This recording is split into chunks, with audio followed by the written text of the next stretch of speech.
Bonjour la famille, profitez de ce moment de détente avec Charm Stories. N'oubliez pas de vous abonner et de partager vos réflexions dans la section des commentaires. Aussi, soyez généreux et cliquez sur le bouton j'aime car cela représente le monde pour nous. Veuillez vous asseoir, vous détendre et profiter pendant que nous plongeons dans l'histoire. Chapitre 1. Le façade impeccable Percy Mulgrave était le genre d'homme que les gens admiraient de loin. Grand, distingué et confiant, il se tenait comme quelqu'un né pour diriger. Il était largement reconnu comme un homme d'affaires milliardaire qui avait commencé modestement et s'était hissé au sommet. Il possédait plusieurs grandes sociétés impliquées dans les complexes hôteliers de luxe, l'immobilier et la technologie de pointe. À toutes les apparences extérieures, sa vie était un témoignage de travail acharné, de détermination inébranlable et de chance. À ses côtés se trouvait Benita Mulgrave, sa femme depuis près de 20 ans. C'était une femme douce mais ferme, connue pour ses œuvres philanthropiques et son calme face à l'adversité. Elle avait soutenu Percy à travers les hauts et les bas de ses entreprises et avait été fière d'élever leur enfant unique, une fille nommée Geneviève. Les amis proches de Benita admiraient sa patience et sa force, des vertus qui, selon beaucoup, avaient été mises à l'épreuve d'innombrables fois pendant son mariage. Geneviève avait 18 ans, une étudiante brillante et prometteuse en première année dans une université locale prestigieuse. Elle était le portrait craché de sa mère à bien des égards, intelligente, empathique et créative. Bien qu'elle ait grandi dans la richesse, elle se comportait avec un charme terre à accent grave terre. Elle était reconnaissante pour ses privilèges, mais ne croyait pas qu'il fallait afficher la fortune de son père. Au lieu de cela, Geneviève se concentrait sur le fait de devenir une graphiste et une organisatrice d'événements talentueuse. Elle rêvait de créer un jour sa propre entreprise de planification d'événements qui mettrait en lumière les talents locaux émergents. En surface, la maisonnée Mulgrave semblait impeccable. Les publications sur les réseaux sociaux montraient des dîners de famille dans des restaurants somptueux, des événements caritatifs où le couple faisait des dons importants et des photos de vacances dans des lieux exotiques. Leur personnel était impeccablement formé, et leur manoir reflétait une aura de luxe discret. Les visiteurs étaient impressionnés par la collection d'art de Percy, qui comprenait des peintures de maîtres modernes, des sculptures d'artistes renommés et même des installations personnalisées qui reflétaient son goût audacieux. Malgré cette façade glamour, Geneviève pouvait sentir des tensions latentes. Percy avait récemment commencé à laisser tomber des commentaires critiques au dîner sur l'importance d'avoir un fils. Initialement, Geneviève les avait ignorés, pensant que son père ne faisait que répéter les valeurs démodées de son éducation. Pourtant, plus il insistait, plus cela la tracassait. Elle se rappelait de petits incidents, son père s'arrêtant en pleine phrase chaque fois qu'il remarquait une famille avec des fils au restaurant, ou la façon dont ses yeux s'attardaient sur des hommes qui se présentaient avec confiance comme des héritiers de vastes empires. Geneviève avait toujours écarté de telles pensées, se rappelant qu'elle était capable. Elle lui avait un jour demandé, à moitié en plaisantant, s'il pensait qu'elle ne pouvait pas perpétuer l'héritage familial parce qu'elle était une femme. Il avait éludé la question avec un rire et une tape sur la tête, laissant la question en suspens. Benita, quant à elle, entendait différemment les remarques de son mari. Elle reconnaissait le danger dans l'obsession de Percy pour un héritier masculin. À sa manière tranquille, elle essayait de le rassurer en lui disant que les temps avaient changé. Leur fille était plus que qualifiée pour reprendre n'importe quel aspect de l'entreprise, si Geneviève le choisissait. Pourtant, Percy semblait insatisfait, comme s'il manquait une pièce essentielle à sa vie. Benita s'inquiétait, mais se disait que l'amour et la communication pouvaient apaiser l'agitation de son mari. Ils organisaient souvent des réunions chez eux, une tradition que Benita trouvait réconfortante. Elle croyait qu'entourer Percy de bons amis et de sa famille lui rappellerait ce qu'il possédait. Un week-end particulier, Geneviève invita sa meilleure amie, Mara. Mara avait également 18 ans et fréquentait la même université. Elle venait d'un milieu plus modeste mais s'intégrait bien au cercle de Geneviève grâce à sa personnalité vibrante. Les filles s'étaient rencontrées au lycée et partageaient des intérêts pour la musique, l'art et l'exploration de nouvelles causes sociales. Percy s'intéressa de manière inhabituelle à Mara lors de cette visite. Au début, Benita pensa qu'il était simplement un hôte courtois. Percy avait toujours eu le don de mettre les gens à l'aise. Il interrogea Mara sur ses études, lui offrit des conseils sur les cours qui pourraient renforcer sa carrière et l'applaudit pour son intention de lancer une petite ligne de bijoux faits à la main. Cependant, l'intuition de Benita la tarauda. Il y avait quelque chose de trop chaleureux dans ses interactions avec Mara. Ses compliments semblaient trop enthousiastes, son regard s'attardant un battement de cœur de plus que la normale. Plus tard cette nuit-là, lorsque Mara et Geneviève montèrent pour parler et regarder un film, Benita approcha Percy dans le salon. Les lumières étaient tamisées, projetant des ombres sur les meubles immaculés. « C'était agréable, n'est-ce pas, d'avoir Mara à la maison ?» demanda-t-elle, espérant que la conversation apporterait de la clarté. Percy eut un demi-sourire, sirotant un verre de whisky. « C'est une jeune femme très motivée. »« Elle l'est » acquiesça Benita. « Je vois un peu de Geneviève en elle, ambitieuse, attentionnée et désireuse de réussir. Juste issue d'un milieu différent. »« Vrai » dit Percy, ses yeux se portant sur le tableau au mur. Il représentait une figure solitaire marchant sur une corde raide. À ce moment-là, l'image sembla symbolique de la tension dans l'air. Mais il y a autre chose chez elle, une certaine étincelle. Elle est intrépide, je suppose. Benita ne pouvait pas déterminer pourquoi les mots de Percy semblaient faux. Pourtant, elle laissa couler. Elle mit cela sur le compte de la tendance de Percy à admirer les autodidactes. Pendant des années, il avait donné des séminaires sur le leadership, soulignant à quel point la soif de succès séparait souvent les gagnants des perdants. À l'étage, Geneviève et Mara étaient plongées dans une conversation. Assise sur un tapis moelleux à côté du lit de Geneviève, elle parlait des cours, des projets de vacances et des organisations caritatives qu'elle voulait soutenir. Mara rêvait de créer une entreprise sociale qui aiderait les artisans à faible revenu à commercialiser leurs créations à l'échelle mondiale. Geneviève était impressionnée, comme toujours. « Et, tu dois me laisser concevoir les supports marketing de ta marque », proposa Geneviève. « J'ai besoin d'un vrai projet pour mon portfolio, de toute façon. » « D'accord, » acquiesça Mara avec enthousiasme. « Merci beaucoup de croire en moi. Parfois, je crains que mon milieu ne rende difficile pour les investisseurs, ou même les clients, de me prendre au sérieux. »« Ne te sous-estime jamais, » répondit Geneviève, tapotant l'épaule de Mara. « Tu as tout ce qu'il faut. » Elles continuèrent de rire, ignorant que les fondations de la famille de Geneviève étaient au bord d'un changement dangereux. En bas, Percy conjurait déjà des scénarios futurs dans son esprit, dont certains faisaient allusion à son obsession croissante d'avoir un fils, et à la façon dont la jeunesse et l'ambition de Mara pouvaient s'intégrer à ce plan. Pour l'instant, cependant, le manoir Mulgrave restait calme et majestueux, un témoignage du succès et de la grâce qui en avait fait la coqueluche de la société. Personne ne se doutait qu'une trahison de proportions épiques se préparait sous les sols de marbre poli et les lustres scintillants. Tout le monde croyait que ce n'était qu'une autre soirée tranquille dans la vie d'une famille de milliardaires. Pourtant, les rouages du destin tournaient. Sous l'illusion parfaite de la richesse et du contentement, une tempête se préparait, une tempête qui frapperait bientôt avec vengeance et ne laisserait aucune âme intacte. Chapitre 2. L'étincelle et le doute, The Spark and the Doux. Au cours des semaines suivantes, la fascination de Percy pour Mara grandit.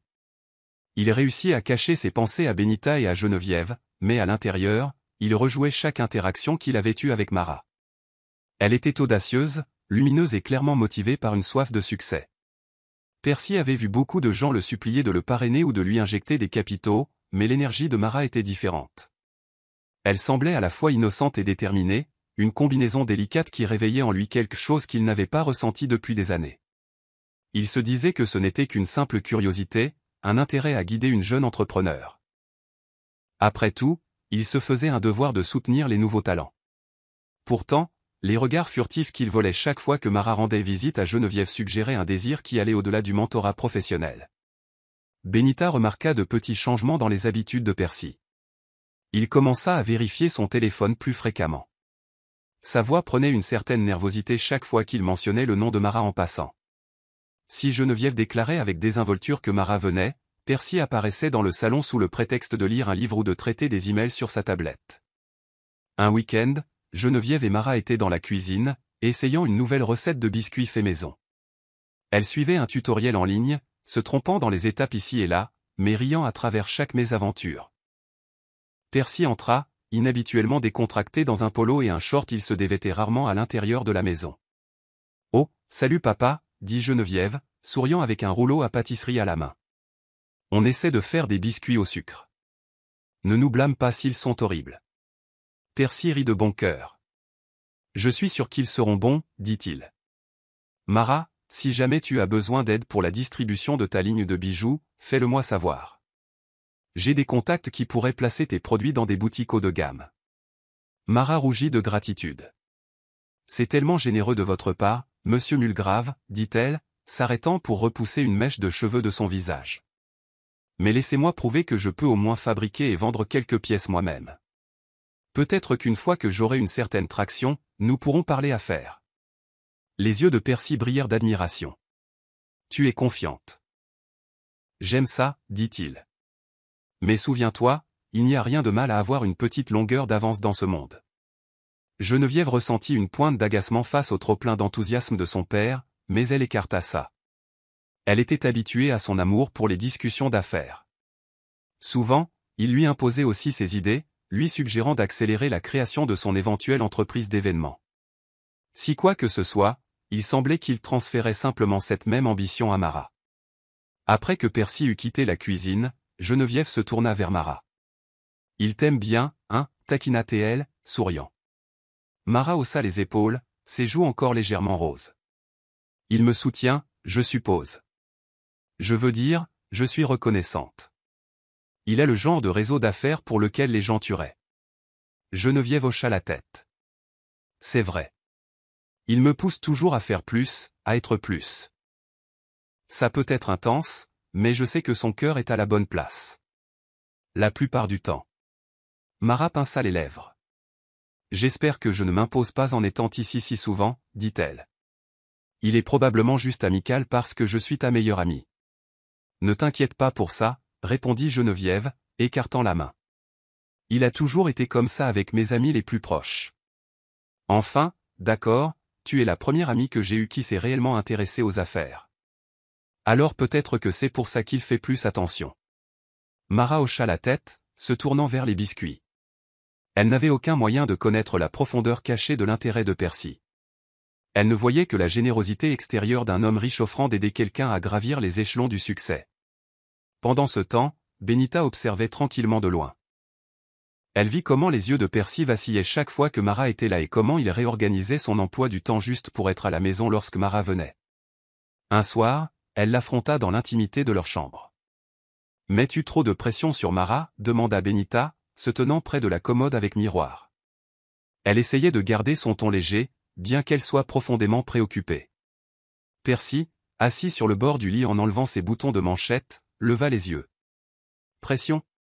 Je la soutiens simplement. C'est une jeune femme motivée, et je vois du potentiel en elle. Qu'y a-t-il de mal à cela ?» Benita marqua une pause, laissant la question flotter.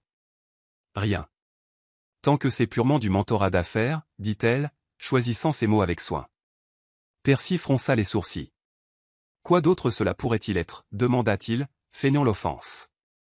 Benita expira lentement. « Je te dis simplement d'être prudent. Tu ne veux pas que les gens comprennent mal tes intentions. » Elle s'approcha, posant une main douce sur son épaule. « Je sais comment les rumeurs peuvent commencer. » Percy força un rire. « Rumeurs ? Il n'y a aucune vérité dans toute rumeur qui suggérerait que quelque chose d'autre se passe, Benita. » Son ton se durcit légèrement. « Ne t'inquiète pas. Je ne fais rien d'inapproprié. » Qu'elle le crût ou non, Benita décida de laisser l'affaire en suspens. Elle refusait de créer un conflit sans preuve concrète. Pourtant, son intuition lui soufflait que quelque chose n'allait pas. Elle pria de trop s'inquiéter. Chapitre 3. La ligne franchie, The Line Crossed, au cours des jours suivants, Percy commença à trouver des moyens de contacter Mara directement. Il prétendit vouloir discuter d'une nouvelle stratégie marketing potentielle pour sa prochaine ligne de bijoux. Sans que Geneviève le sache, il invita Mara à son bureau du centre-ville, un gratte-ciel imposant qui servait de siège social pour Mulgrave Enterprises. Mara accepta l'invitation avec prudence, mais aussi avec enthousiasme. Elle croyait que c'était une occasion en or d'obtenir des informations auprès de l'un des chefs d'entreprise les plus influents de la ville. Vêtue d'un chemisier bien repassé, d'une jupe aux genoux et de ses propres boucles d'oreilles faites à la main, elle arriva à son étage privé. Percy l'accueillit chaleureusement, lui offrant du café avant de la conduire dans une salle de conférence aux murs de verre. Des étagères de récompenses professionnelles et de photographies avec des icônes majeures de l'industrie bordaient les murs. Une grande fenêtre donnait sur la ligne d'horizon de la ville, révélant un panorama à couper le souffle. « C'est incroyable » dit doucement Mara, impressionnée par la grandeur. Percy sourit, lui faisant signe de s'asseoir. « J'ai travaillé très dur pour arriver ici, mais j'ai aussi eu des mentors en cours de route, dit-il. Je veux rendre la pareille chaque fois que je le peux. Mara hocha la tête, croisant les jambes sous la table. Merci encore pour cette opportunité, monsieur Mulgrave. S'il y a une chose à laquelle je crois, c'est que chacun de nous a parfois besoin d'une chance, surtout lorsque nous venons d'un endroit où les ressources ne sont pas abondantes. Percy se pencha en avant. Ne m'appelle pas monsieur Mulgrave. Percy, ça va, insista-t-il, la regardant intensément. Maintenant, parlons de tes objectifs. Tu as mentionné vouloir développer ta marque de bijoux. Comment vois-tu cela se dérouler au cours des 6 prochains mois? Pendant près de 2 heures, ils se plongèrent dans des sujets tels que l'image de marque, les canaux de distribution, le marketing en ligne et les collaborateurs potentiels. Mara griffonna des notes à un rythme effréné, reconnaissante de la richesse des connaissances que Percy partageait. Lorsqu'elle levait les yeux, elle remarquait occasionnellement que les yeux de Percy étaient sur elle plutôt que sur l'ordinateur portable ou les documents. Elle ressentait un léger malaise, mais le repoussait, l'attribuant à un mélange de nervosité et d'admiration. À la fin de leur discussion, Percy tendit la main à travers la table et toucha légèrement le dos de la main de Mara. Le geste fut bref, mais chargé de sens. « Tu es une femme remarquable, Mara, dit-il à voix basse. Je vois un avenir radieux pour toi. » Elle retira poliment sa main, cachant son inconfort derrière un petit sourire. « Cela signifie beaucoup, Percy. » « Merci. » Ils se séparèrent peu après, mais la graine de l'obsession de Percy avait été plantée plus profondément. Il ne pouvait pas arrêter de penser à sa jeunesse, à son dynamisme et à la façon dont elle semblait incarner tout ce dont il sentait avoir besoin à ce stade de sa vie. Son désir d'un héritier masculin, combiné à ce qu'il considérait comme une opportunité excitante de revivre ses jeunes jours, le poussa plus loin sur une voie de tentation. Pour Mara, la journée se termina par un sentiment d'accomplissement, mais aussi une subtile sensation de danger qu'elle ne pouvait pas tout à fait articuler. Elle raconta à Geneviève la réunion en termes élogieux, soulagée que les conseils de Percy l'aident déjà à élaborer une stratégie commerciale plus claire. Geneviève était heureuse pour son amie, n'imaginant jamais que les motivations de son père puissent être plus charnelles que caritatives. De retour au manoir Mulgrave, Benita s'endormit cette nuit-là, troublée par un rêve dont elle ne pouvait que partiellement se souvenir. Elle voyait des silhouettes de 2 personnes, l'une plus âgée, l'autre plus jeune, se déplaçant dans l'ombre, tandis qu'elle se tenait à distance, impuissante. Dans le rêve, elle essayait d'appeler Geneviève, mais sa voix ne sortait pas. Elle se réveilla en sueur froide et fixa son mari endormi, qui avait l'air paisible et content. Elle ne se doutait pas que l'esprit de Percy était loin d'être paisible. Les graines de l'obsession avaient été semées, et elles étaient sur le point de germer d'une manière qui ébranlerait les fondations de toute la famille. Chapitre 4. La spirale dangereuse, The Dangerous Spiral, un calme inquiet s'installa autour de la maisonnée Mulgrave. Tout le monde vaquait à ses routines quotidiennes, Benita gère des événements caritatifs, Geneviève jongle avec les travaux universitaires et Percy continue de diriger son empire. Pourtant, il y avait un courant sous-jacent de tension, un fil invisible qui semblait connecter Percy et Mara d'une manière que Geneviève et Benita ne pouvaient pas percevoir pleinement. Geneviève commença à remarquer de petites étrangetés. Elle surprit son père en train d'envoyer des SMS à quelqu'un tard le soir, son expression étrangement intense. Elle entendait parfois des fragments de conversations téléphoniques où la voix de Percy tombait à un quasi-chuchotement, comme s'il essayait de garder des secrets. Quand elle s'enquérait de qui il parlait, Percy balayait la question, disant que ce n'était que des affaires. Au début, Geneviève le croyait. Elle savait à quel point son emploi du temps pouvait être mouvementé, et les transactions internationales nécessitaient souvent des heures de communication impaires. Mais quand elle aperçut le nom de Mara clignoter sur l'écran du téléphone de son père pendant le dîner, sa curiosité monta en flèche. « Papa, est-ce que tu parles à Mara d'une nouvelle collaboration ?» demanda-t-elle poliment, pointant son téléphone. Elle s'assura de garder son ton léger, espérant ne pas révéler son scepticisme croissant. Percy jeta un coup d'œil au téléphone et le posa négligemment face contre table. « Oui. Elle avait une question sur les coûts de fabrication, et je la mets en contact avec un spécialiste. » Benita observa cet échange, mais choisit de ne pas commenter. Elle essayait de donner à Percy le bénéfice du doute. Pourtant, la voix suspicieuse à l'intérieur d'elle devint plus forte, lui disant qu'il s'impliquait beaucoup trop dans les affaires de Mara. Pendant ce temps, Mara se retrouva dans une position confuse. Bien qu'elle appréciât l'aide de Percy, ses messages avaient commencé à prendre un ton qui n'était pas purement professionnel. Parfois, il envoyait des notes encourageantes tard le soir, « J'espère que tu vois grand, Mara. Ce monde nous appartient à conquérir, suivi d'un emoji clin d'œil. D'autres fois, il posait des questions personnelles qui semblaient trop intimes, comme ce qu'elle faisait pendant son temps libre ou si elle avait un petit ami.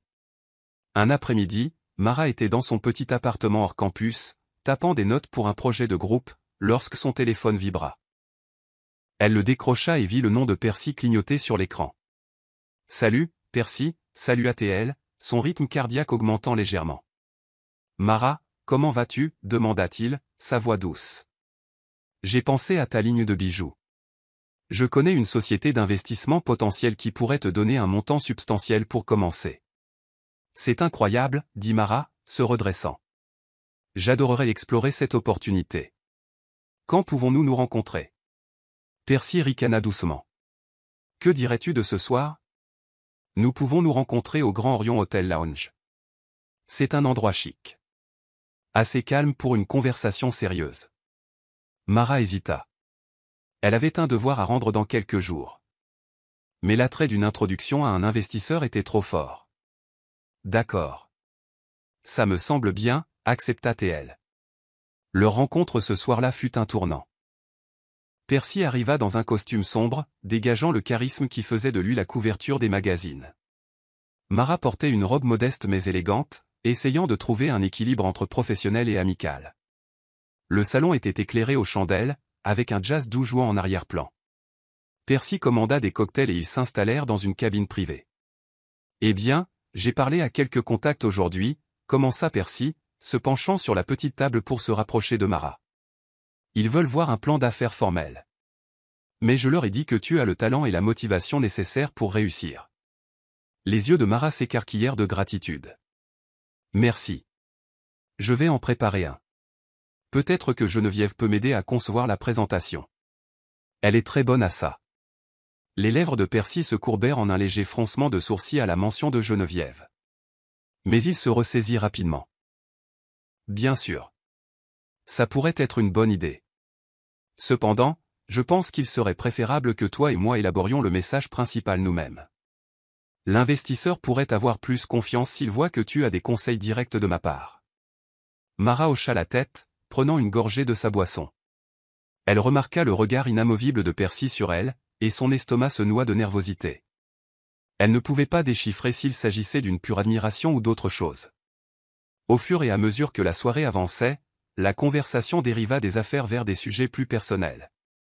Percy posa des questions sur ses antécédents, sa famille et ses ambitions au-delà de la ligne de bijoux. Mara se retrouva à se confier, en partie à cause de la légère brume du cocktail et en partie parce que Percy avait une capacité étrange à la faire se sentir valorisée. Parfois, je me demande si je ne vise pas trop haut, avoua-t-elle, tripotant le bord de son sous-verre.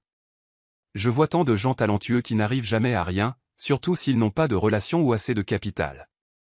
Percy tendit la main et posa la sienne sur la sienne. Cette fois, il ne la retira pas, « Tu ne vises pas trop haut », dit-il, sa voix presque un murmure. Le monde appartient à ceux qui osent le prendre. Mara sentit une vague de chaleur et d'alarme la traverser simultanément. Elle retira doucement sa main, masquant le mouvement en reprenant son verre. Un silence gênant s'installa, rompu seulement par le bourdonnement lointain des conversations dans le salon. « Je devrais probablement rentrer bientôt », dit finalement Mara, jetant un coup d'œil à son téléphone. « J'ai un devoir à finir. » Percy hocha la tête lentement. « D'accord, tes études passent en premier. Laisse-moi au moins te raccompagner chez toi. »« Pas besoin, je vais prendre un taxi », insista Mara, se souvenant de l'inconfort de son toucher. Elle força un sourire poli. « Merci pour ce soir, Percy. J'apprécie vraiment l'aide. » Il se leva en même temps qu'elle, offrant un hochement de tête poli. « Nous finaliserons les détails pour l'investisseur bientôt. Prends soin de toi, Mara. » Alors qu'elle sortait dans l'air nocturne frais, Mara expira brusquement. Quelque chose dans la soirée lui semblait tendu, comme si elle avait échappé de justesse à une situation qui aurait pu dégénérer au-delà de son contrôle. Elle essaya de se convaincre que Percy était juste gentil, trop affectueux, peut-être, mais toujours inoffensif. Cependant, l'esprit de Percy vagabondait déjà vers des endroits dangereux. Il se souvenait de la douceur de sa main, de la façon dont ses yeux brillaient lorsqu'elle parlait de ses rêves.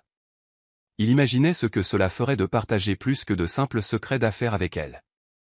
Une faim s'éveilla en lui, alimentée par son désir d'un nouveau départ dans la vie, un nouveau sentiment de vitalité, quelqu'un pour lui donner le fils qu'il avait toujours convoité. De retour au manoir Mulgrave, Benita était au lit en train de lire lorsqu'elle entendit la voiture de Percy se garer dans l'allée. Elle nota l'heure tardive. Quand il entra, elle jeta un coup d'œil à l'horloge sur sa table de chevet. Il était presque minuit. « Réunion difficile ?» demanda-t-elle, regardant par-dessus le bord de ses lunettes de lecture. Percy grogna en guise de reconnaissance, posant sa mallette. « Juste un truc d'affaires qui a duré plus longtemps que prévu. » Benita ferma son livre. « Tout va bien ? » « Bien sûr, » répondit Percy sèchement, se dirigeant vers la salle de bain pour se changer. Son ton sec indiquait clairement qu'il ne voulait pas s'étendre. Benita se pencha en arrière sur ses oreillers, luttant avec ses soupçons. Elle voulait lui faire confiance, mais la tension dans l'air était indéniable.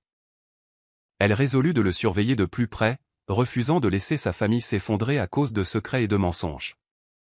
Alors que la nuit avançait, Geneviève dormait profondément dans sa chambre, ignorant que son père avait passé la soirée non pas lors d'une réunion d'affaires typique, mais lors d'un rendez-vous bien plus personnel avec l'amie à laquelle elle tenait le plus.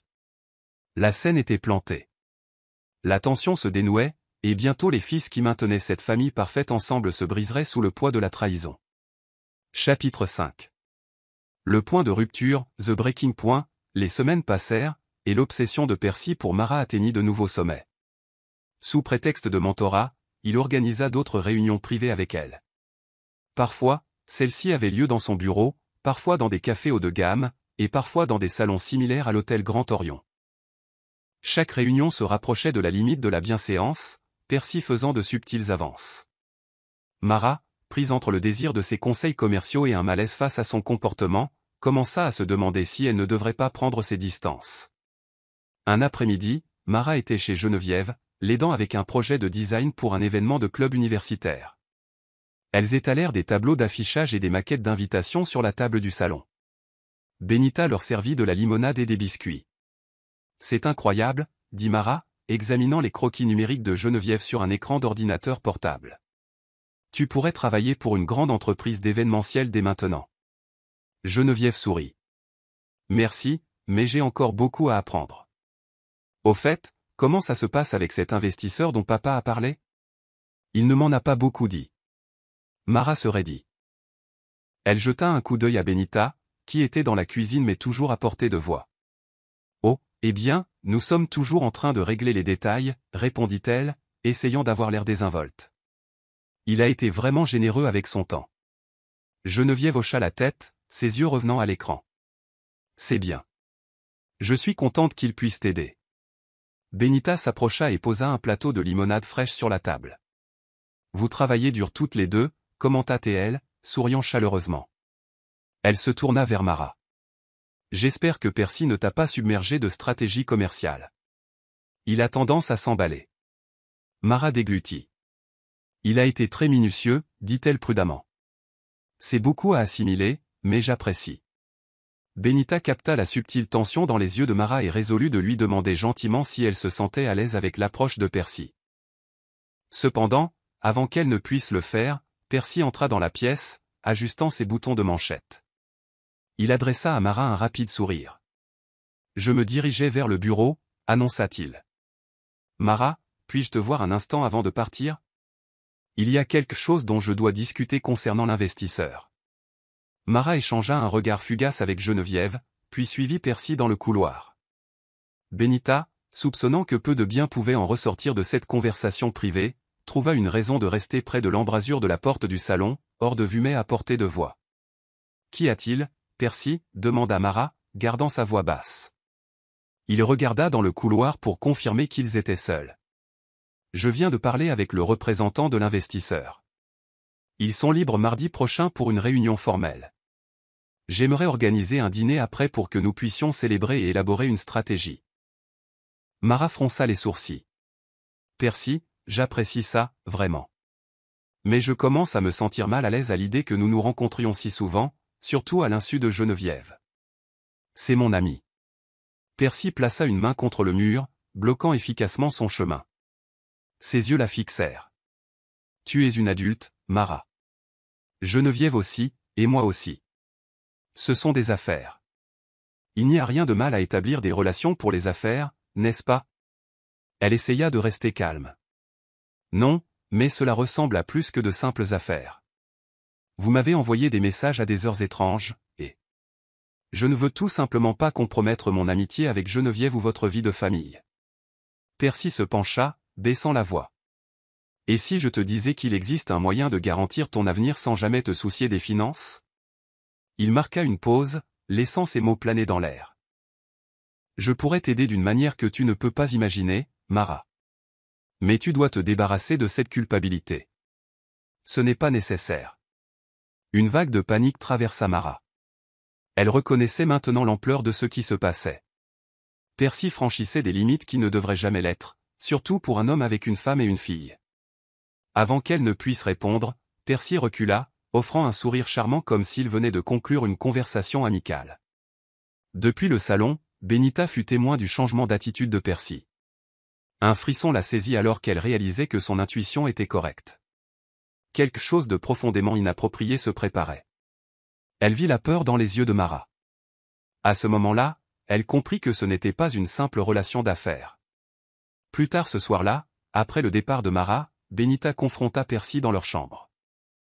« J'ai vu la façon dont tu as acculé Mara, déclara-t-elle, les bras croisés. Tu franchis des limites, Percy. Ne le nie pas, Percy soupira, enlevant sa cravate. Benita, tu en fais trop.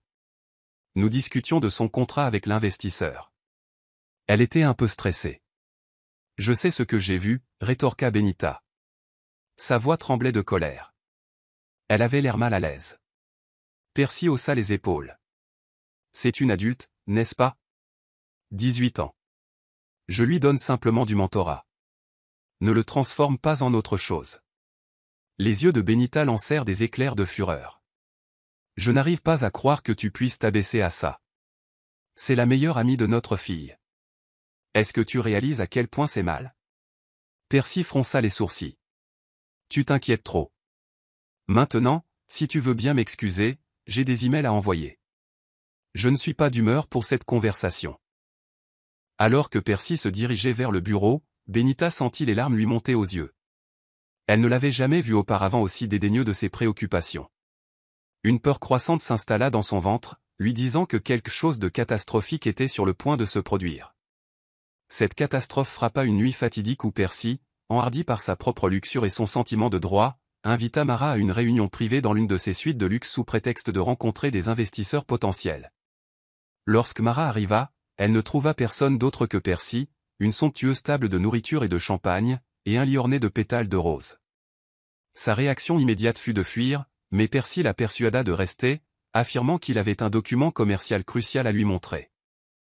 Prise au dépourvu et submergée, Mara hésita juste assez longtemps pour que Percy ferme la porte de la suite. Derrière cette porte close, Percy commit la trahison ultime. Il séduisit Mara, l'amadouant avec des promesses d'une vie extravagante et d'un soutien illimité pour son entreprise. Mara, en conflit et effrayée, se retrouva pourtant prise dans un acte qu'elle regretterait à l'instant même où il se terminerait. Elle se disait qu'elle était consentante, qu'elle était une adulte libre de prendre ses propres décisions, pourtant chaque fibre de son être criait que c'était moralement répréhensible. Quand ce fut fini, Percy se coucha avec une lueur triomphante dans les yeux.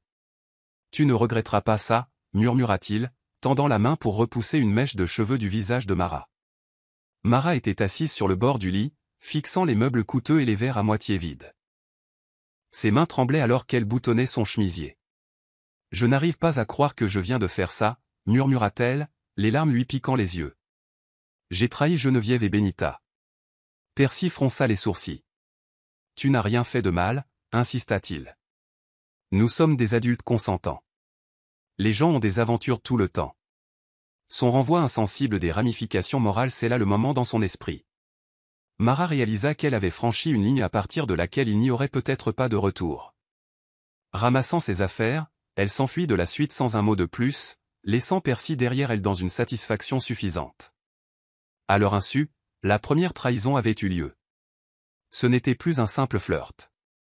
Une limite avait été franchie de manière définitive, déclenchant une chaîne d'événements qui bouleverserait la vie de la famille Mulgrave.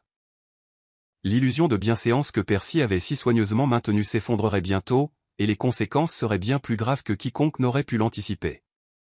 Chapitre 6. La vérité éclate, The Truth Break, Mara essaya d'éviter Geneviève pendant des jours après cette nuit dans la suite. Rongée par la culpabilité et la confusion, elle trouva impossible de regarder sa meilleure amie dans les yeux. Geneviève remarqua le comportement évasif de Mara et envoya de multiples messages, lui demandant si elle était malade ou stressée par l'école. Lorsque Mara n'offrit que des réponses vagues, Geneviève s'inquiéta. Finalement, Geneviève décida de surprendre Mara en lui rendant visite à son appartement hors campus. Elle frappa à la porte, portant un petit sac de pâtisserie d'un café qu'elles aimaient toutes les deux. Lorsque Mara ouvrit la porte et vit Geneviève se tenir là, son visage pâlit. « Mara, tu vas bien ?» demanda Geneviève, entrant à l'intérieur. Elle remarqua que les stores étaient tirés et que l'endroit avait l'air plus rangé que d'habitude, comme si Mara avait passé des heures à nettoyer juste pour se distraire. « Je vais bien » mentit Mara, forçant un sourire. « J'ai juste été très occupée. » Geneviève fronça les sourcils. « Tu m'évites. Est-ce que j'ai fait quelque chose de mal ?» Des larmes montèrent aux yeux de Mara. Elle se détourna, se concentrant sur la petite fenêtre. « Non. Ce n'est pas toi. C'est moi. » Geneviève posa les pâtisseries sur la table, puis plaça une main réconfortante sur l'épaule de Mara. « Parle-moi, s'il te plaît. Je suis ton amie, tu te souviens. » Mara secoua la tête, déchirée entre tout avouer et garder son silence. Geneviève, j'ai fait une erreur. Une énorme erreur. Je ne sais pas comment la réparer. Quel genre d'erreur ? Demanda Geneviève doucement, bien que la peur s'enroulât dans son estomac. Elle avait remarqué l'intérêt de son père pour Mara, et elle soupçonnait que quelque chose de grave n'allait pas. Mara baissa la tête, incapable de croiser le regard de Geneviève. Mais avant qu'elle ne puisse parler, son téléphone sonna. Elle le décrocha, et Geneviève aperçut l'écran, un message de son père, Percy Mulgrave. Son cœur bondit d'horreur. « Pourquoi mon père t'envoie-t-il des SMS ?» demanda Geneviève, sa voix tremblant. « Mara, qu'est-ce qui se passe ?» Mara recula, enfouissant son visage dans ses mains. Elle ne pouvait plus se retenir. « Geneviève, s'il te plaît, pardonne-moi, supplia-t-elle, ses mots étouffés par les sanglots. Je n'ai jamais voulu que cela arrive. Ce n'était qu'une nuit. Et je le regrette tellement. Les yeux de Geneviève s'écarquillèrent, et sa main se porta à sa bouche. Toi et mon père ? Halta-t-elle. Mara, il est marié à ma mère. C'est mon père. Je sais, gémit Mara. J'ai été naïve. Il m'a fait sentir que ce n'était pas mal, que cela m'aiderait à arriver là où j'avais besoin d'être dans la vie. Mais c'était un mensonge. Je réalise à quel point tout est terrible. Geneviève s'effondra sur une chaise, son esprit s'emballant. Elle vit des éclairs de la façade aimable de son père, la façon dont il lui avait toujours dit de viser haut dans la vie. Maintenant, ce même père avait séduit sa meilleure amie. Elle se sentit mal au cœur. « Pourquoi as-tu fait ça ?» parvint à demander Geneviève, les larmes lui brûlant les yeux. Mara, nous sommes amis depuis si longtemps. Tu sais à quel point je respecte mes parents. Enfin, du moins, je le faisais. Et tu savais à quel point cela détruirait tout. Mara trembla, ses larmes coulant librement. Je suis tellement désolé. Je me suis senti piégé. Il est puissant, Geneviève.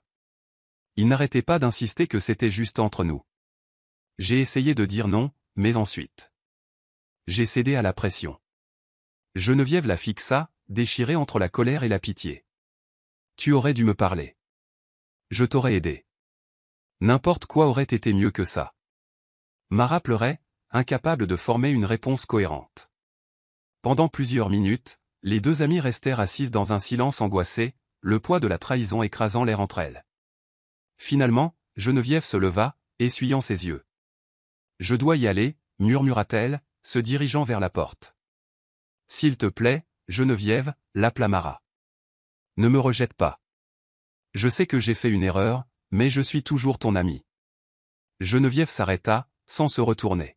« Je ne sais plus ce que nous sommes, » dit-elle, engourdie.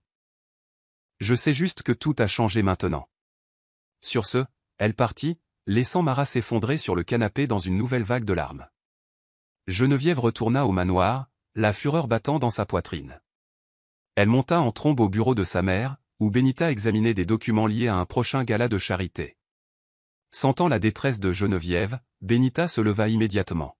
« Maman, dit Geneviève, la voix tremblante, je dois te dire quelque chose à propos de papa. » Benita guida doucement sa fille vers une chaise. « Calme-toi. Je suis là. Dis-moi. » À travers les sanglots, Geneviève révéla tout ce que Mara avait avoué. Benita sentit son cœur plonger dans des profondeurs glacées. Bien qu'elle ait soupçonné que quelque chose n'allait pas, entendre la vérité anéantit l'espoir restant que ce n'était qu'un malentendu. « Comment a-t-il pu faire ça ?» cria Geneviève, des larmes coulant sur son visage. « Et avec ma meilleure amie ? Comment ?» Benita serra sa fille dans ses bras, des larmes s'échappant de ses propres yeux. Elle n'avait pas de réponse. Elle ne pouvait que penser à affronter Percy et à exiger une explication.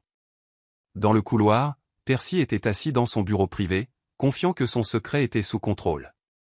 Mais il allait bientôt apprendre qu'aucun mensonge ne reste caché pour toujours, surtout un mensonge aussi massif et destructeur qu'avoir une aventure avec la meilleure amie de sa propre fille. Son téléphone vibra sans cesse avec des messages de Mara, messages qu'il ignora, certain qu'elle garderait le silence pour le bien de sa propre réputation. Mais la vérité avait éclaté, et dans le silence tranquille du manoir Mulgrave, les secrets et les soupçons avaient convergé en un fait indéniable. Benita et Geneviève, assommées et le cœur brisé, se préparèrent à affronter l'homme qui les avait trahies toutes les deux. Le calme avant la tempête était terminé, et la tempête des révélations allait bientôt ravager tout ce que Percy pensait contrôler. Chapitre 7. L'ultimatum de l'héritier, The Heiress Ultimatum. Benita faisait les 100 pas dans le salon, ses yeux flamboyants de colère et de chagrin.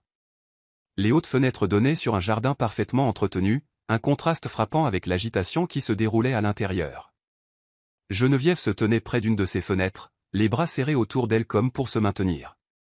Elles avaient appelé Percy en bas pour faire face à sa famille.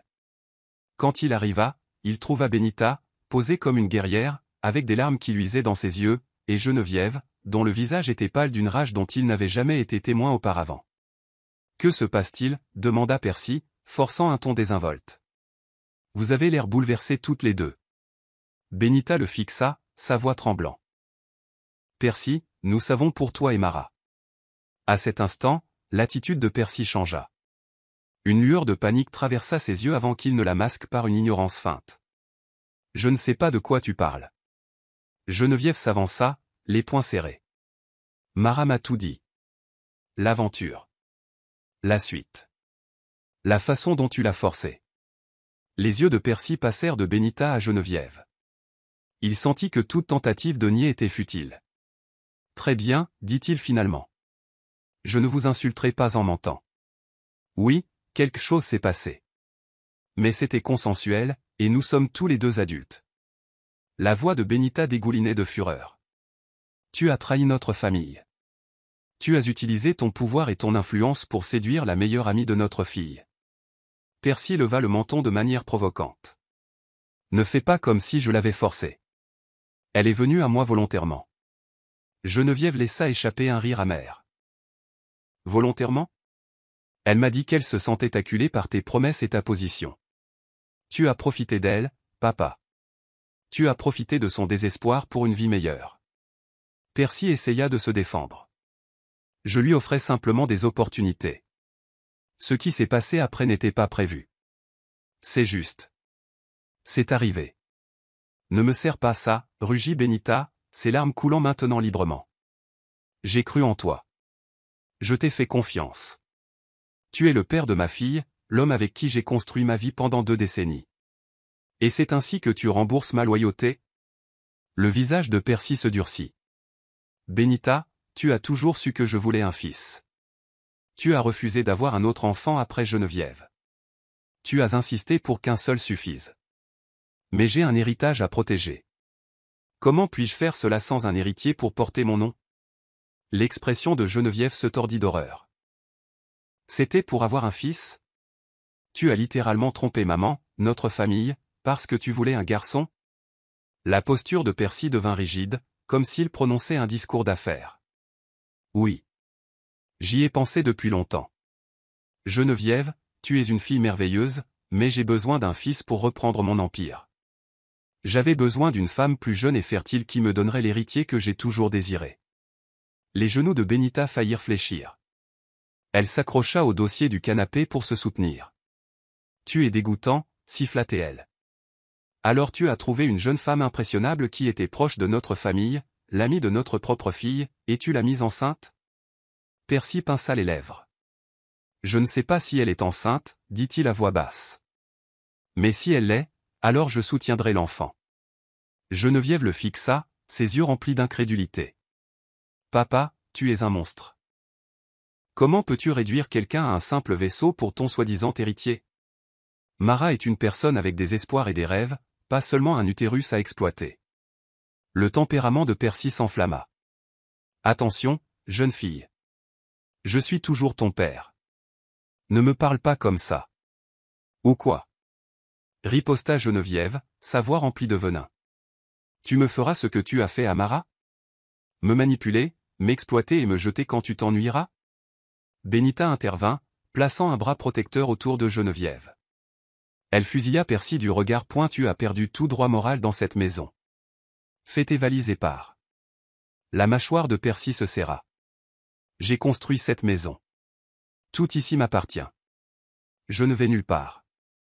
Une froide fureur enveloppa Benita. Elle s'approcha de Percy, sa voix tremblante mais résolue.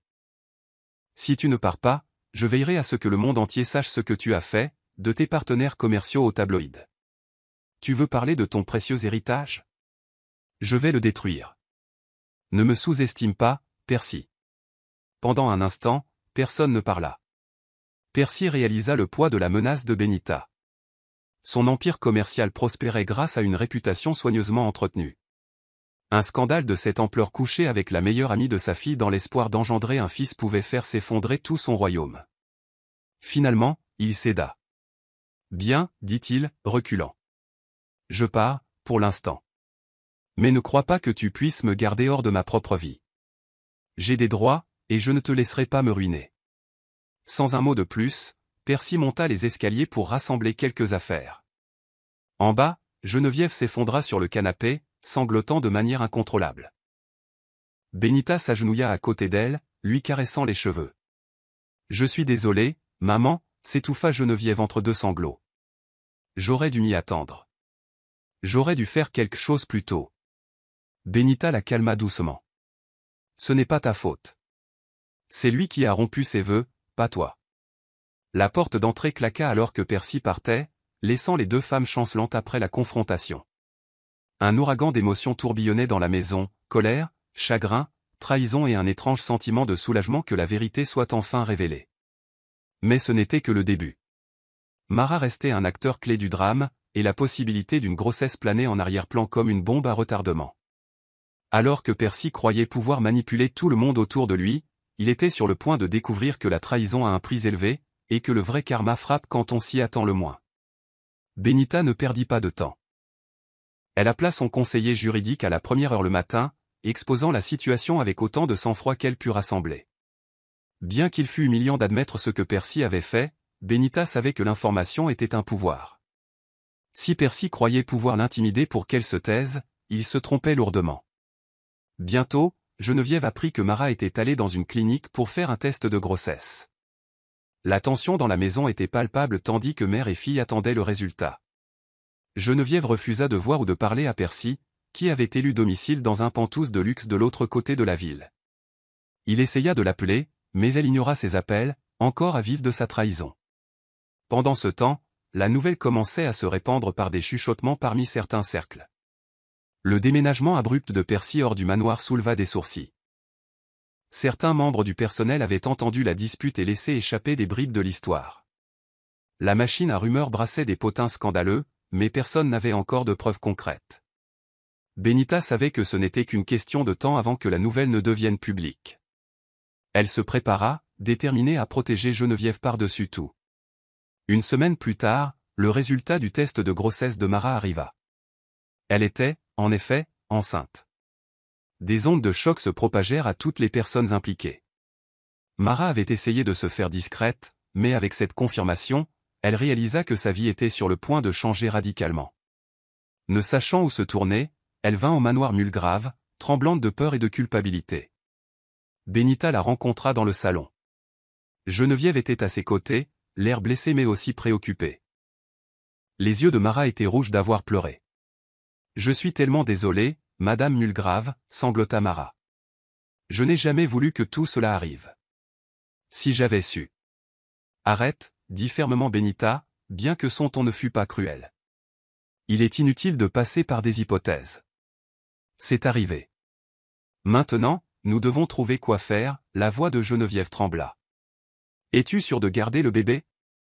Mara hocha la tête, les larmes coulant sur ses joues. Je ne sais pas si je suis assez forte pour ça, mais je ne peux pas y mettre fin. C'est ma responsabilité, Benita expira lentement. Alors tu auras besoin de soutien. As-tu dit à Percy? Mara secoua la tête. Il n'arrête pas d'appeler, voulant me rencontrer. Je l'ai évité. Je ne sais pas ce qu'il va dire. Benita hocha la tête sombrement. Il essaiera probablement de faire des promesses à nouveau. T'offrir de l'argent, la sécurité, tout ce qu'il faudra pour garder le contrôle. Mais Mara, s'il te plaît, comprends bien, il ne se soucie pas de toi en tant que personne. Il ne se soucie que de son image et d'avoir un fils. Mara baissa le regard, les larmes coulant sur ses genoux. Je sais. Et je déteste le fait que j'ai joué son jeu. Mais maintenant, il y a un enfant impliqué. Malgré sa colère, Geneviève ressentit une pointe d'empathie. Nous allons t'aider à t'en sortir, dit-elle doucement. Je ne peux pas prétendre que je ne suis pas furieuse, Mara, mais je ne peux pas non plus t'abandonner. Tu es mon amie depuis des années. Touchée par les mots de Geneviève, Mara s'effondra, sanglotant en s'excusant encore et encore. Benita les laissa parler, se retirant dans son bureau pour passer des appels. Elle avait des relations dans diverses organisations de soutien aux femmes et prévoyait de s'assurer que Mara ait accès à des soins prénatals et à des conseils. Pendant ce temps, Percy reçut la nouvelle de la grossesse de Mara par SMS depuis son téléphone. Sa réaction immédiate fut le triomphe. Il avait toujours voulu un fils, et maintenant il y avait une forte possibilité qu'il en ait enfin un. Cependant, la vague soudaine de réalité le frappa également. Si cela devenait public, cela pourrait détruire sa réputation et ses affaires. Le coût de la paternité pourrait être plus élevé qu'il ne l'avait négocié. Il se rendit au manoir cet après-midi-là, ignorant les exigences de Benita de rester à l'écart. Lorsqu'il tenta d'entrer, les gardes de sécurité, sous les ordres de Benita, lui bloquèrent le passage. Furieux, Percy appela le téléphone de Benita. « Tu ne peux pas m'éloigner de ma famille », cria-t-il. « Et tu ne peux pas m'éloigner de la mère de mon enfant. » Benita répondit glacialement. « La seule famille dont tu te souciais, c'était toi-même et ton héritier à naître. Quant à Mara, elle peut décider elle-même si elle veut avoir quelque chose à faire avec toi. » Percy serra la mâchoire. « Ne me pousse pas, Benita. Si tu veux déclencher une guerre, tu l'auras. » Malgré ses menaces, Benita refusa de reculer. Elle savait qu'elle avait la sympathie du public de son côté. Si la vérité éclatait, Percy serait dépeint comme un homme calculateur qui avait séduit la meilleure amie de sa fille juste pour avoir un fils. Elle avait également un conseiller juridique prêt à soutenir une demande de divorce. Secrètement, elle rassemblait des preuves des irrégularités financières passées de Percy, soupçonnant que l'homme qui trahirait sa famille aurait pu également trahir ses partenaires commerciaux ou trafiquer ses comptes d'entreprise. Dans les jours qui suivirent, la tension autour de l'affaire scandaleuse de Percy s'infiltra dans le monde des affaires.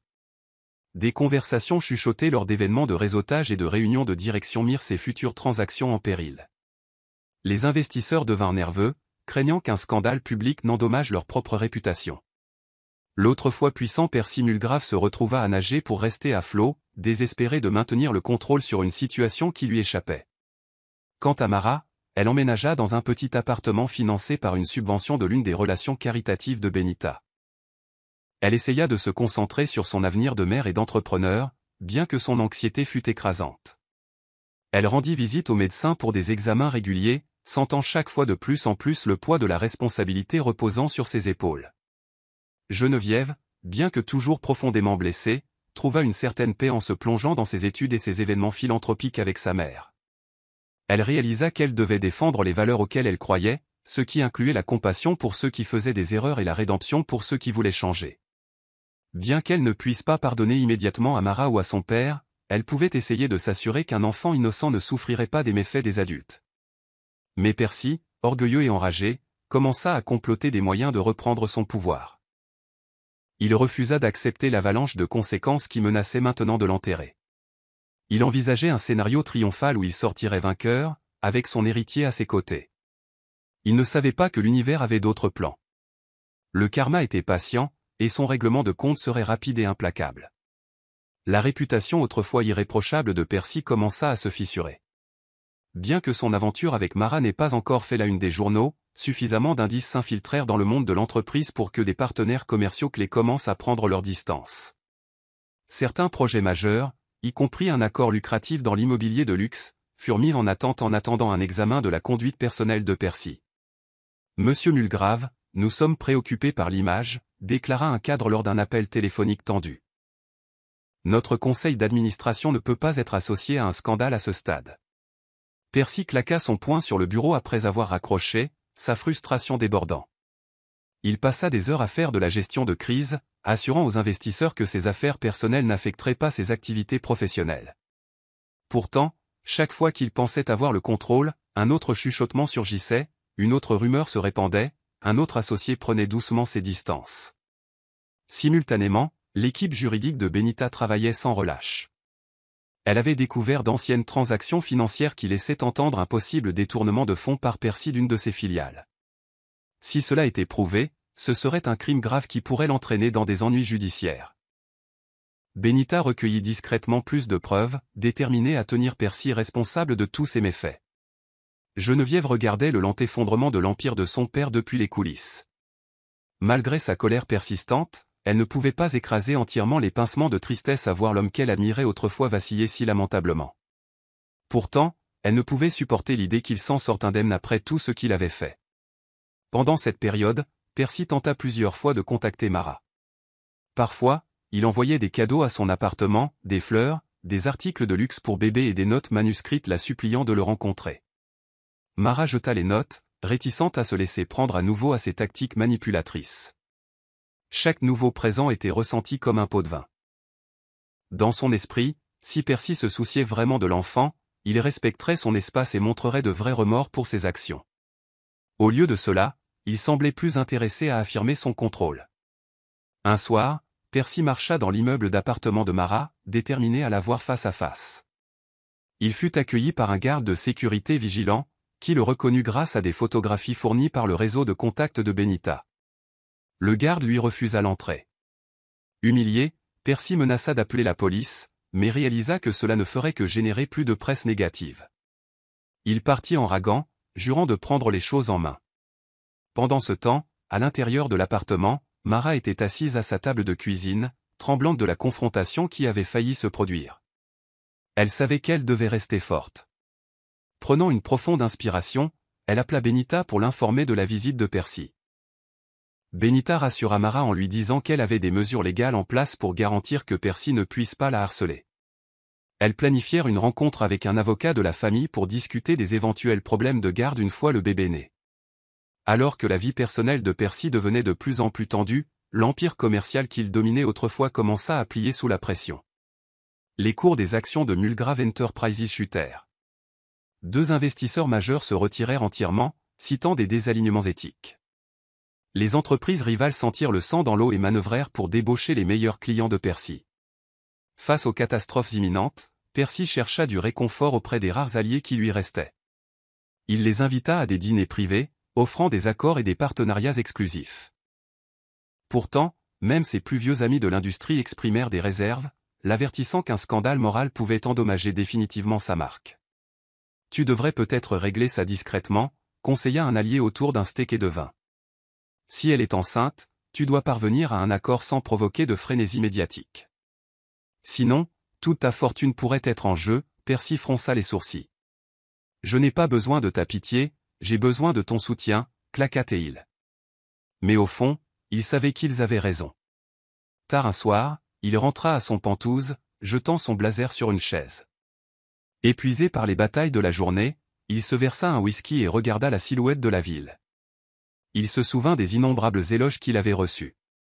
Les magazines qu'il avait surnommé le magnate imparable. Maintenant, il sentait tout lui échapper comme du sable. Son téléphone s'alluma avec un message de Benita. Nous finalisons les papiers du divorce. Mes avocats te contacteront.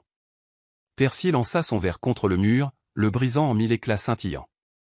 Il réalisa, peut-être trop tard, que le coup de sa quête d'un fils et d'un goût pour les jeunes femmes était bien plus abrupt qu'il ne l'avait jamais imaginé. L'empire qu'il avait bâti s'effondrait, et il n'avait nulle part où se cacher de l'avalanche de conséquences. Le jour du règlement de compte arriva dans une cascade d'humiliation pour Percy Mulgrave. Cela commença lorsqu'un journal financier de premier plan publia un article choc exposant son aventure avec Mara et alléguant qu'il la poussait à avoir un enfant qu'il croyait être son fils tant désiré. L'article comprenait des citations de sources anonymes, vraisemblablement du personnel ou des associés mécontents, détaillant le comportement manipulateur de Percy. L'exposé se répandit comme une traînée de poudre sur les réseaux sociaux. Des lecteurs indignés condamnèrent les actions de Percy, le qualifiant de prédateur et d'hypocrite. Des mèmes surgirent, se moquant de son obsession d'avoir un fils. Des hashtags comme Justice pour Mara devinrent tendance sur Twitter, bien que Mara elle-même ait refusé de commenter. Les prix des actions de Mulgrave Enterprises chutèrent du jour au lendemain. 2 investisseurs majeurs se retirèrent entièrement, citant des désalignements éthiques. D'autres partenaires mirent des transactions en attente pour une durée indéterminée. Le scandale s'intensifia lorsque l'équipe juridique de Benita divulgua discrètement des documents indiquant des irrégularités financières dans les entreprises de Percy. Les agences de réglementation recueillirent les indices, lançant une enquête préliminaire sur les affaires de Percy. Benita et Geneviève observèrent ces événements avec un mélange de satisfaction sombre et de tristesse persistante. Geneviève pleurait parfois au souvenir de son père lui apprenant à faire du vélo ou l'aidant à terminer un projet scolaire difficile. Elle se souvenait de lui comme d'un héros de son enfance, seulement pour le voir maintenant comme un méchant défait par sa propre arrogance. Pendant ce temps, Mara continuait de recevoir des soins prénatals. Elle essayait d'ignorer le cirque médiatique, se concentrant plutôt sur le fait de rester calme pour le bébé. Benita la soutint discrètement, respectant le besoin d'intimité de Mara. Bien que Geneviève fût encore blessée, elle rendit parfois visite à Mara, lui apportant des produits d'épicerie sains et parlant de sujets plus sûrs comme les cours et les projets futurs. Elle réalisa qu'elle devait défendre les valeurs auxquelles elle croyait, ce qui incluait la compassion pour ceux qui s'étaient trompés et la rédemption pour ceux qui étaient prêts à changer. Lorsque Percy reçut enfin les papiers du divorce, il convoqua Benita et Geneviève pour une réunion à son Penthouse. Benita faillit refuser, mais Geneviève insista pour qu'elles y aillent pour entendre ce qu'il avait à dire. Elles arrivèrent pour trouver Percy amaigri, la tension du scandale visible dans les cernes sous ses yeux. « C'est donc ça, » dit Percy, arpentant près des grandes fenêtres. La vue sur la ville ne lui offrait aucun réconfort. Tout ce pourquoi j'ai travaillé s'effondre. Benita resta composée, sa voix comme de l'acier. Tu as attiré cela sur toi-même. Percy tressaillit.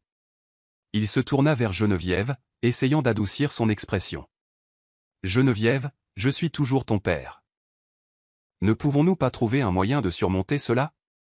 Ses larmes menacèrent de couler, mais elle les retint. Tu as cessé d'être mon père au moment où tu as couché avec Mara.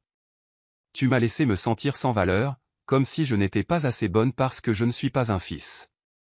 Percy baissa la tête. Ce n'était jamais mon intention. Je voulais juste un héritier. Benita soupira lourdement. Au prix de ta dignité, de ta famille et de l'avenir d'une autre jeune femme. Tu as ruiné des vies, Percy. Tu n'as plus le droit de te cacher derrière des excuses. Ses épaules s'affaissèrent.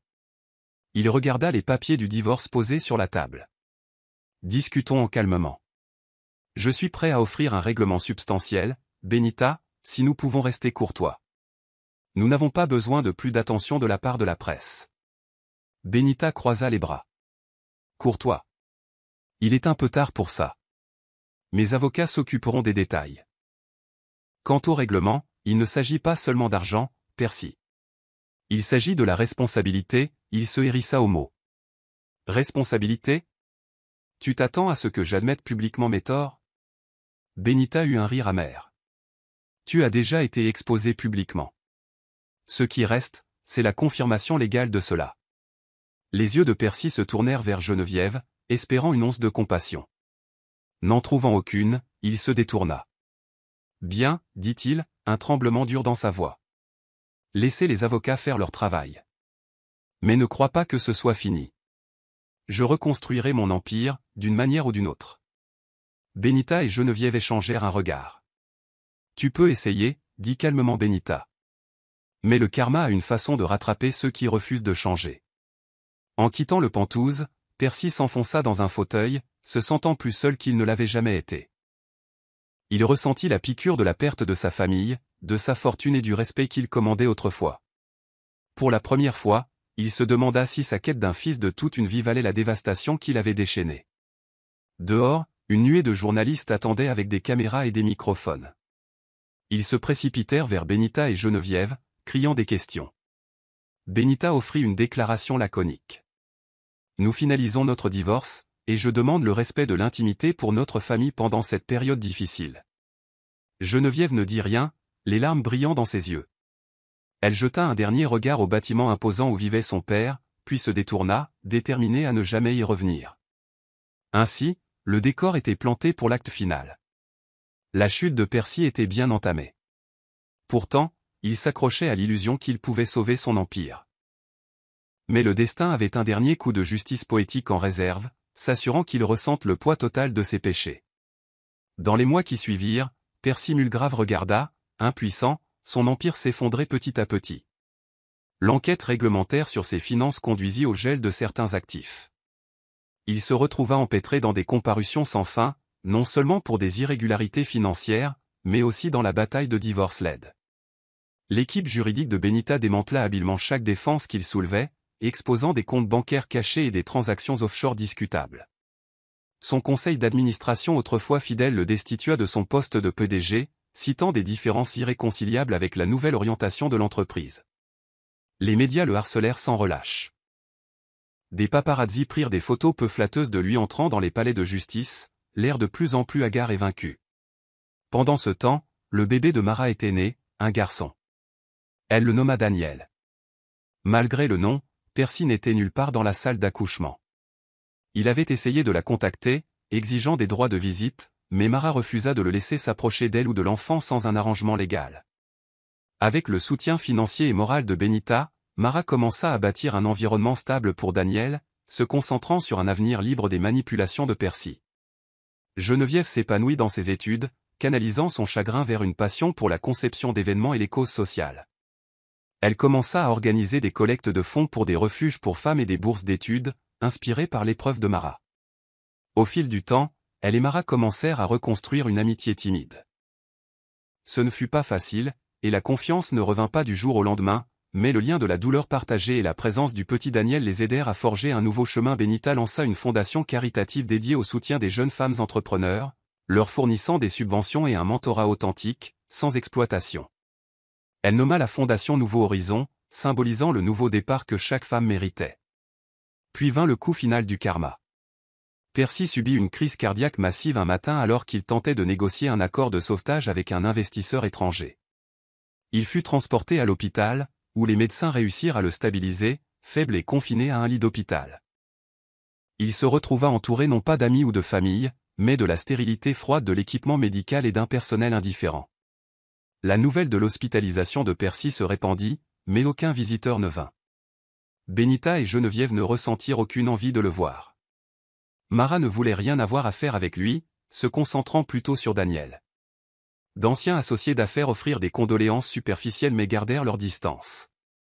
Le magnate autrefois puissant qui commandait les salles de réunion était maintenant une figure solitaire, forcé de faire face aux conséquences de ses actions dans l'isolement. Allongé dans ce lit, Percy feuilleta les chaînes de télévision, cherchant quelque chose pour le distraire de son remords. Par pur hasard, il tomba sur un reportage couvrant une cérémonie de remise de prix. La caméra se tourna vers Geneviève, rayonnante alors qu'elle acceptait une subvention pour l'entrepreneuriat sur scène. L'hôte loua son travail dans l'organisation d'événements caritatifs qui autonomisaient les jeunes défavorisés et les mères célibataires.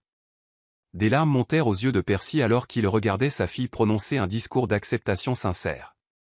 Elle remercia sa mère pour son soutien indéfectible et fit une mention spéciale à Mara pour l'avoir inspirée à ne jamais renoncer à l'amitié et à l'espoir. Pas une seule fois elle ne mentionna le nom de Percy. À ce moment-là, Percy réalisa l'ampleur de sa perte. En poursuivant un fils à tout prix, il avait sacrifié l'amour et le respect de la fille qu'il avait déjà. Il avait perdu sa femme, sa richesse, son statut et la chance d'être une lumière directrice dans la vie de Geneviève. Il ne lui restait que la connaissance amère que sa chute était entièrement auto-infligée. Alors que l'émission se terminait, Percy se laissa tomber sur l'oreiller de l'hôpital, le bip du moniteur cardiaque résonnant en arrière-plan. Il ne lui restait plus d'empire à reconstruire, plus d'illusions auxquelles s'accrocher. Il ferma les yeux, les larmes coulant sur ses joues tandis qu'il murmurait un nom. Geneviève. Aucune réponse ne vint.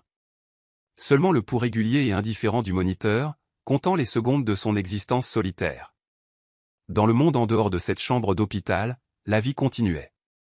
La nouvelle fondation de Benita s'épanouissait, Geneviève développait son réseau, Mara trouvait de la joie à élever Daniel, et le souvenir de Percy Mulgrave devint une histoire édifiante sur le prix de la cupidité, de la luxure et de la trahison. Son décès éventuel ne serait pleuré par personne, mais son histoire resterait à jamais un témoignage de la chute de ceux qui sont consumés par des désirs égoïstes. La justice poétique avait été servie. Les femmes que Percy avait tenté de contrôler s'épanouirent finalement, découvrant une nouvelle force et des opportunités, tandis qu'il languissait dans le regret et l'isolement. Le monde avançait, laissant Percy derrière lui comme une note de bas de page dans les annales des scandales, un rappel éphémère qu'aucune fortune ou ambition ne vaut la destruction de la famille, de l'amitié et de la décence humaine fondamentale.